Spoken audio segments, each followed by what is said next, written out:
అందరూ స్వాగతంతో ఆహ్వానిస్తున్నారు. అలాగే గిరిజన సంప్రదాయ నృత్యాలు పాడేరు కళాకారులచే దింసా నృత్యం ఇందులో పాల్గొంటున్నారు. రాష్ట్ర ముఖ్యమంత్రి వర్యులు గౌరవనీయులు శ్రీ నారా చంద్రబాబు నాయుడు గారు అరకు లోయలోని గిరిజనుల సంప్రదాయ నృత్యాలలో దింసా నృత్యం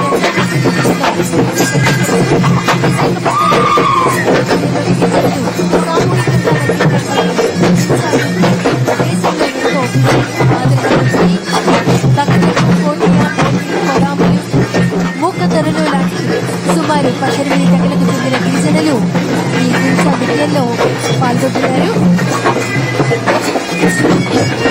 అనంతరం జరుగుతున్నటువంటి సీతంపేట కళాకారులచే జాతపు నృత్యం గౌరవ రాష్ట్ర ముఖ్యమంత్రి వర్యులు శ్రీ నారా చంద్రబాబు నాయుడు గారు సీతంపేట కళాకారులచే జాతపు నృత్యం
అడుగడుగునా ముందుకు